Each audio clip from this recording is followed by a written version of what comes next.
Hello kids, marigold workbook में unit 5 Helen gallon में पिछले वीडियो में क्वेश्चन 6 तक किया था। आज कर रहे हैं question 7। Write a small poem using rhyming word. यहाँ स्मॉल पोएम लिखी हुई है। I had a cat who was so fat he could not run sit on his mat. He had a head that did not fit he put it on and that it split. Question 8. Read the story of Edison and answer the question. यहाँ Edison की हम story read करेंगे। Edison was born in Ohio in the USA in 1847। यहाँ देखिए Edison का born OYO में हुआ था जो USA में आया है इन 1847 में हुआ था। At school, his teachers thought that his ideas were crazy and that he might have learning difficulty. After that, his mother taught him at home.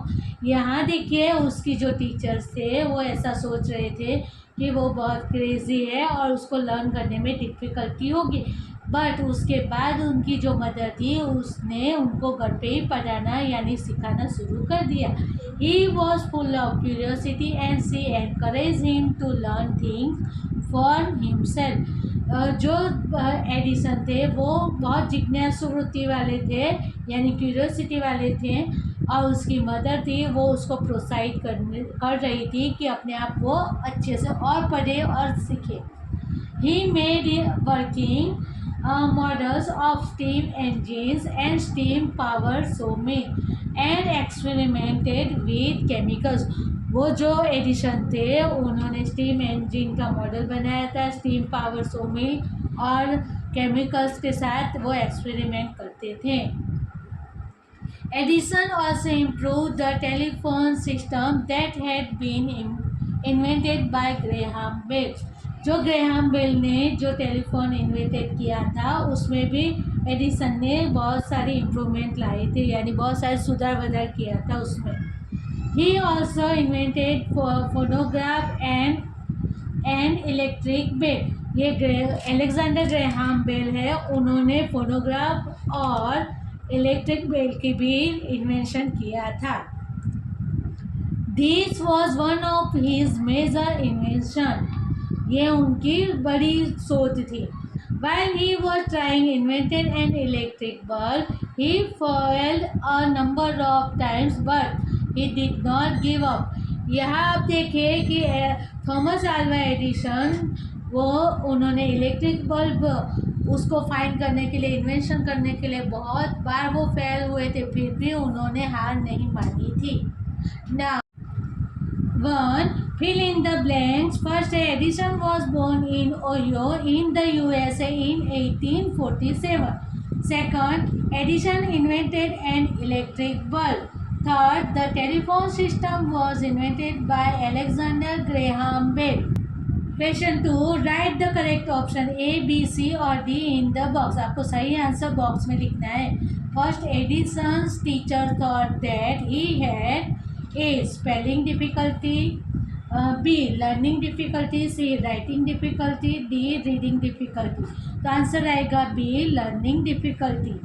Now second, Edison was full of A. Doubts, B. Eagerness, C. Curiosity, D. Confidence। तो उसमें curiosity थी। Answer is C। Now third, the blank was invented by Alexander Graham Bell। तो A fax system, B television system, C mobile system, D telephone system. तो answer आएगा D telephone system. 4. Blank invented an electric bell. A bell, B Edison, C Newton, D Bose. तो answer आएगा A bell. Now next page, question number 9। Page the following pictures. यहाँ आपको Thomas Alva Edison, Alexander Graham Bell, Thomas Alva Edison के नीचे electric bulb, Alexander Graham Bell के नीचे telephone का picture paste करना है। Now question number 10। Draw a page the picture of the sun. Write 10 sentences on the sun using the given point। यहाँ आपको जो पॉइंट दिए हैं उसके हेल्प से आपको सेंटेंसेस लिखना है। यहाँ दिया है point gives life light and energy important for all living thing. Earth moves around the sun so we have days and nights. Moon come between the earth and the sun so we have solar eclipse। यहाँ सन का pictures बनाया है। Now next page.